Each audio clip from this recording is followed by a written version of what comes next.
We hear a lot of people talking today about walking in love. And it's really interesting to me how, as Christians, we're afraid to stand up against what I would call false love talk. It's like, it's one of those things that you can't say anything about, because if somebody says we're walking in love, you can't disagree with anything. And it's like, as Christians, we seem incapable of logically discerning love. Now, the scriptures are clear. You say you love God, well, then you obey his commandments. You say you love believers, well, it's shown by the fact that you obey God's commandments. Both of those are true. We've taught you that in the past.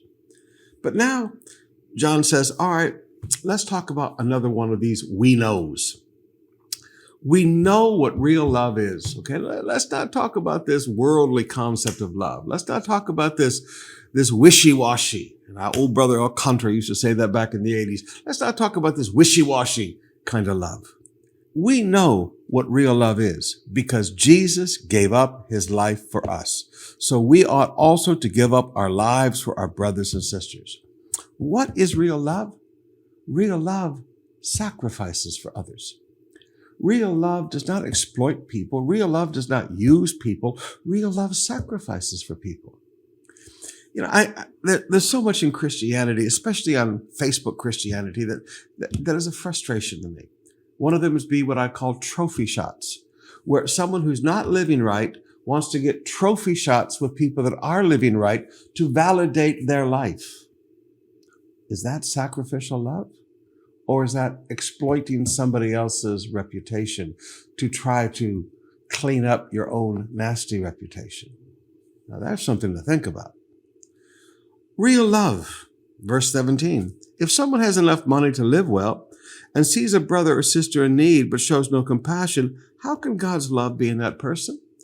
Again, sacrifice now by giving. If you've got enough to live well, now, God's not telling you to take food out of your children's mouths to feed somebody else, but he's saying, if you've got enough to live well and you see a brother or sister in need, it shows compassion. And to not do it shows no compassion. And he said, if there's no compassion in you, how can the love of God be in you? I've watched so many of you during these last 3 years of lockdown.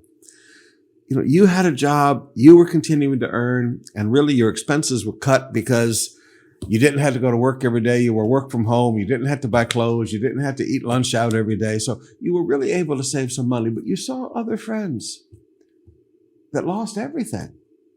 And I watched how generous you were. I watched how you helped other people. And as a pastor, sometimes I would sit and I would hear the testimonies and I would know. And you didn't go around and brag about it, but you'd hear about it from other people. You'd hear about a group of Connect group leaders that would go take food to these seniors, and they go cook some food. And you would just sit there with tears coming down your face, looking and going, Jesus, would you look at them? They're walking in love. That's what real love looks like. Verse 18 to 20. Dear children, let's not merely say that we love each other. Mwah, mwah, kiss, kiss, love, love. Let's show the truth by our actions. Our actions will show that we belong to the truth, so that we will be confident when we stand before God. Let's let our love be shown by actions. Actions of sacrifice. Actions of giving.